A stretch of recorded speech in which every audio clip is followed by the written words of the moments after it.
Ladies and gentlemen, we interrupt your regularly scheduled programming to bring you this special bulletin. Somehow, Palpatine has returned.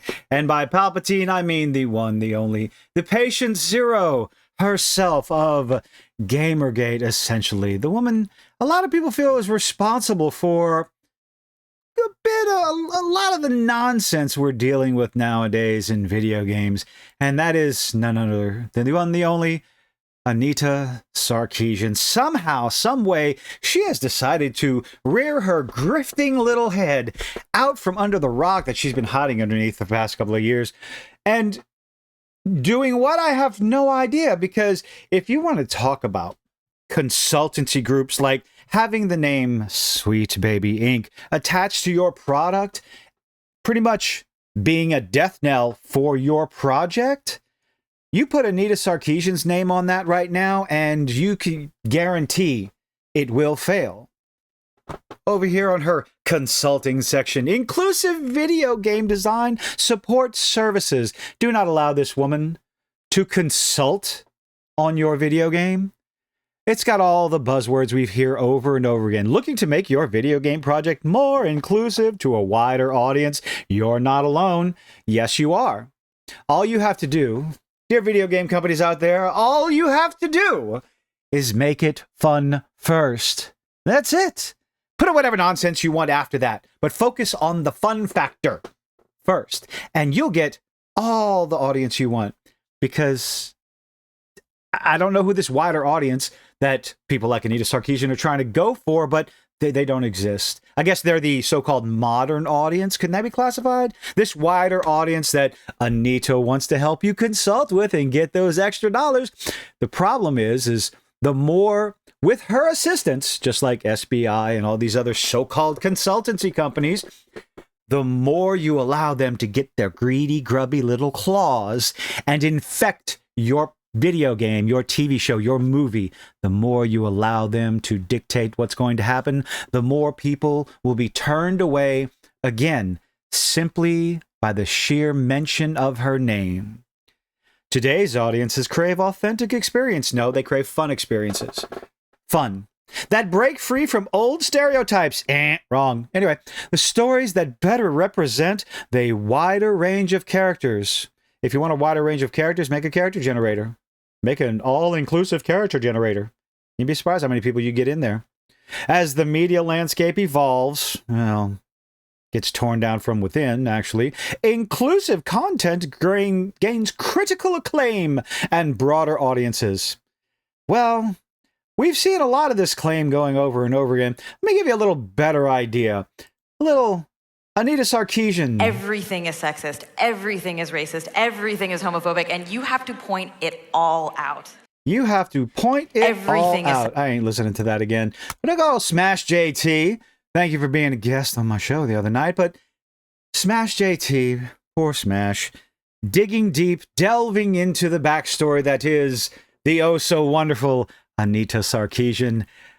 I don't want the therapy bill that's going to be required after looking this woman up. But Anita Sarkeesian, the grandmother of the original Gamergate, is a name that stirs up resentment across the gaming community. And she's making a grand return. To say that the mere mention of her name stirs up resentment, that's putting it mildly. That's putting it very mildly. The insane asylum. I love your way with words, Smash. The insane asylum reject who married herself. Yes, Anita Sarkeesian decided to marry herself at her birthday. Not only that, but she decided to advertise it all over the internet. That is a special kind of special that I'm not even going to touch with a 10-foot barge pole. I'm sorry. No. Married herself is this time armed with a brand new consultancy business aimed at, quote, inclusive video game design support services. Shocker, right? No, it's not a shocker. She's probably run out of money and has decided to say, hey, look, Sweet Baby Inc. is extorting money from all these, well, allegedly trying to extort money from these Chinese video game companies. I need to get my hands in that pot too. I need to reinvigorate, reinvent, and reintroduce myself to the world of video games and, you know, take the marketing department out to coffee and terrify them, perhaps, on what may or may not happen if they don't take your advice. Right, Anita? Oh, wait, that's Kim Belair. I'm sure Anita will use the same usual old tired playbook as before. Let's call it what it really is. Yet another attempt to warp the gaming industry by literally inventing problems that don't exist. Oh, she's real good at that.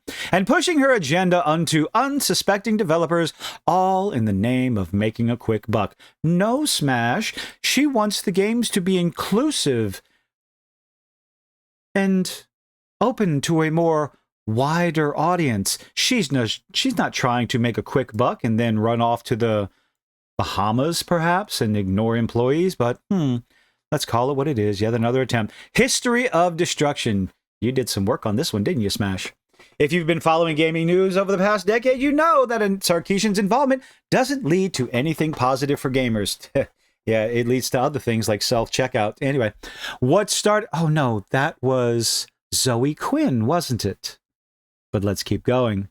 What started as what some could argue was seemingly noble cause. Yeah, a noble cause. What was it? I think, was she part of Bully Hunters?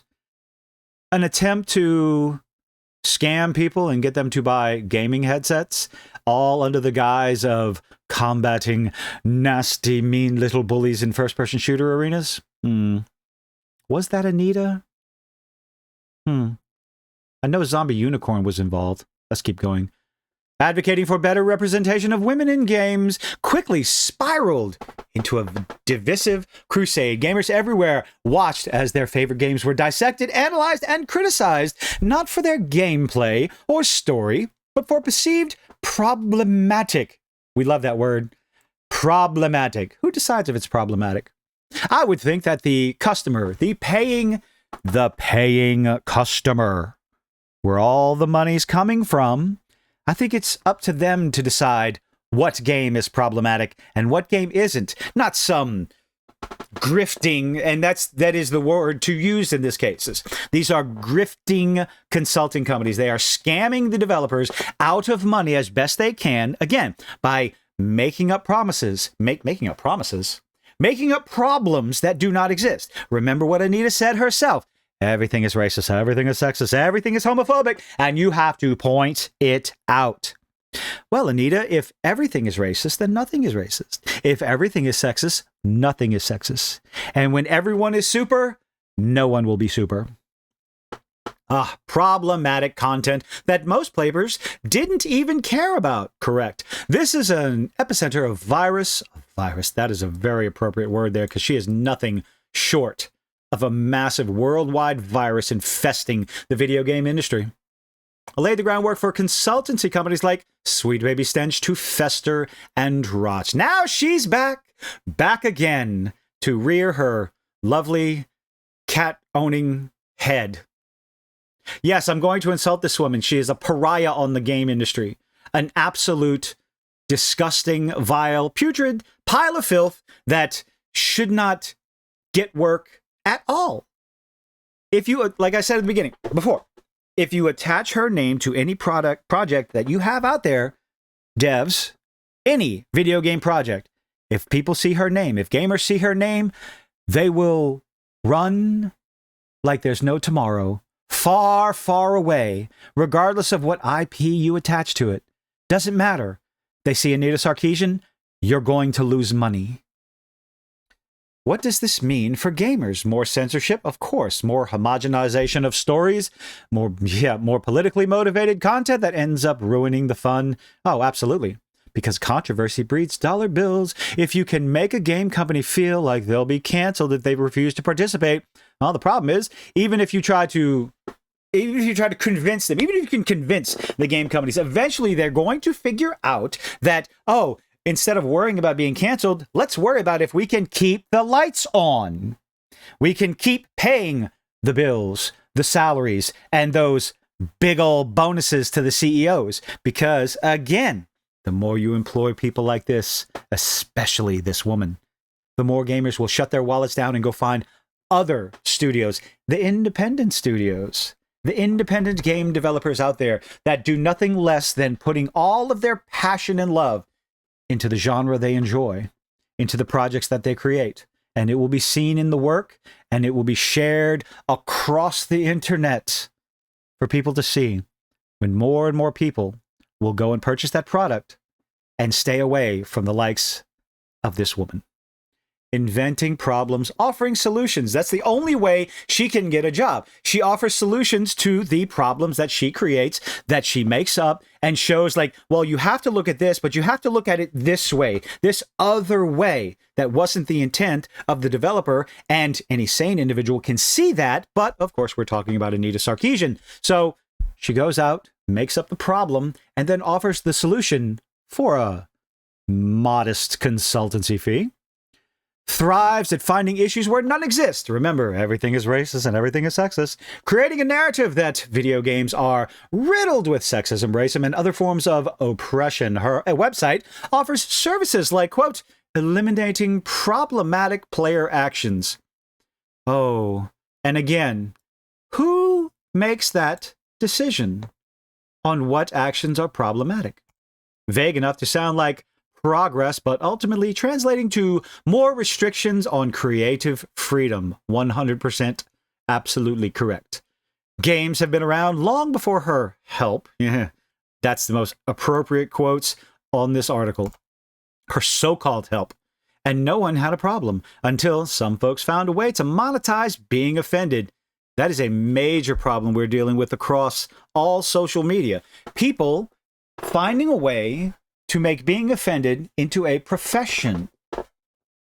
Tim Schafer's glowing endorsement of Anita Sarkeesian's input on Psychonauts 2 shows just how deeply he was duped into believing her so-called insights were valuable.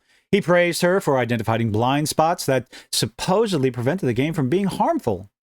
Okay, I unfortunately did not play Psychonauts 2, but I've heard good things about it. In reality, these issues were non-existent. Sarkeesian's talents for convincing developers, I think she did a better job. Like, she definitely paved the way for people like Kim Belair. Absolutely. Just a master manipulator. Issues were non-existent. Yeah, any sane person knows that. Talent for convincing developers that they're stepping into bear traps. I'm so glad. I'm sorry, I go off on tangents even in my videos. I am so glad that CD Projekt Red pretty much told her to stuff it after she said, hey, you know, it'd be a shame if you run into any problems. But then again, of course, if you look at CD Projekt Red, behind the scenes, making quite a few questionable decisions, so to speak. We'll have to wait and see how many of those questionable decisions affects the video games that they put out. We're keeping an eye on you, CDPR. A lot of people are keeping an eye on you. Where was I? I don't care. Schafer, like many others, fell into the trap of believing he was making a more inclusive product when in truth, he was allowing his creative vision to be derailed by needless interventions of an activist. And that's all these people are, is nothing more than activists. They're not interested in the product. They're not interested in video games at all. They're not interested in the industry itself of being entertaining. All they're interested in doing is, first and foremost, convincing you to pay them boatloads of cash, because making you believe that they are there to help you, and pushing their message. It's money above all else. You know, they get the money from the studios, regardless of whether or not these studios, whether it's, again, TV, video games, or movies, they don't care if the studio makes money. They only care if their paycheck clears. And apparently the paychecks are clearing. Unfortunately, the studios are making less and less money when all the advertisements for these video games is my diversity, my inclusion, my modern audience. Gamers see these red flags and they run to the hills and they wait for someone else to take a look at the project. I don't want to speak for everyone, but at the same time, I think it's safe to say on this one that we don't want someone like Anita Sarkeesian coming in and telling us that our favorite games are offensive. Absolutely. That is our decision to make. The paying customer. This is something that all these studios seem to be forgetting. The customer. this modern audience that they're trying to appease, that they're trying to include, and bringing them in with all these buzzwords one after another, they don't exist financially. They exist on the internet, perhaps, but they do not have the buying power to support your product. Just look at The Acolyte. That was canceled after one season, even though it was the bestest ever. I'm not looking forward to Agatha All Along being the gayest Marvel whatever. Can look forward to that tanking in ratings as well. And then you have Dustborn. That was a failure, but the Dustborn studio didn't care because, well, they got their little grants from the governments. Then you have Concord, which was so aesthetically displeasing that what my kids did in diapers looked better than the color palette on that thing. And that was shut down 100% with refunds given by Sony, of all companies, within 2 weeks of it being released. One failure after another. Star Wars Outlaws had a lot of problems. The least problem was the look of KVS. Once that game was pushed out, obviously rushed, I'm sure they had some consultancy. Ubisoft, your name, your company is on Anita's website. Makes you wonder. These games are being pushed out with perhaps ideology first and gameplay and story dead last. And the numbers are showing it. More and more of these games are failing. And then you have other games like Space Marine 2 and Black Myth Wukong, who are just, there's no messaging outside of what's going on in the world. It's all about world building. It's all about gameplay mechanics. It's all about the characters in the game and the ever popular gameplay loop. Start focusing on that instead of getting advice from the likes of Anita Sarkeesian, and maybe you can have the same amount of success. Stick with Anita Sarkeesian, and you can go the Dustborn and Concord route. Oh, inclusive to whom? Sarkeesian's pitch is all about making games more inclusive, but the real question is, inclusive to whom? Video game industry blew up over the past few years, bigger than it's ever been. How much more inclusive do you need it to be? Massive profits for the studios itself, despite, now people will want to counter that with the massive amounts of layoffs. It's like, well, that is unfortunately what happens when you think the bubble's not going to burst from, the whole stay-at-home vacation a lot of people had a few years ago. But still, even though people started going back to work and the layoffs, the video game industry is still making massive amounts of money. Maybe not so much the AAA studios, but there's lots of independent studios that are on the rise that are making successful products. So, inclusivity, video games have always been inclusive. The more people like Anita Sarkeesian and Sweet Baby Inc. and Kim Belair come and get their grubby little claws into it, the less inclusive it will feel, the less fun it feels, and who knows, maybe one day these developers will pay attention and feel the sting enough to walk away from these vultures. The majority of gamers are perfectly happy with the diversity they see in today's games. Well, Smash, that's because we're nasty, filthy, cis, white, hetero, male gamers. And that is persona non grata. That is public enemy number one. Even though anyway. Literally no one who actually games is asking for this. Yeah, quite literally. Well, maybe that small little percentage of a percentage, the modern audience on social media. They might be asking for it, but they don't have the buying power. I'm sorry, but they don't. Obviously. Again, Dustborn, Concord, they don't have the buying power. No one is asking for these games. Many popular titles also feature strong female protagonists, Metroid, complex characters of different races, and inclusive storylines. I mean, I always wonder, what exactly do they mean by an inclusive storyline? Y'all let me know in the comments. But no, that's not enough for Sarkeesian, because nothing will ever be enough for people like this. Nothing is ever enough for people like Anita Sarkeesian. It's just like you can never bend the knee enough. You can never apologize enough. So just don't. Don't apologize. Don't bend the knee. Be yourself. Do what you want. Stay away from vultures like Anita Sarkeesian, because nothing you do will ever be enough. Her consultancy aims to tear apart anything that doesn't fit her narrow vision of what gaming should look like. In other words, well, she's delusional, first of all. Stay away from this woman. Stay away from her website. Feminist Frequency. I wanted to show this real quick. Well, where was it? I can't remember. I'm not going to bring it up. But the Feminist Frequency YouTube channel has over 200,000 subscribers, and their videos get barely 2,000 views. That is unfortunate. That doesn't get a lot of traffic. I wonder why. You decide for yourself. But ladies and gentlemen, the plague on the video game industry is back and trying to insert herself into whatever orifice she can get herself into. Hopefully, maybe it's not too late. Maybe the video game industry, maybe these developers will pay attention and remember and listen, actually listen to the things that we have to say. But we'll have to wait and see. Who knows? But let me know what you think in the comment section down below. Leave a like, leave a dislike, do all those nifty little things that YouTube is begging you to do. And I hope to see you on the next one. Bye-bye.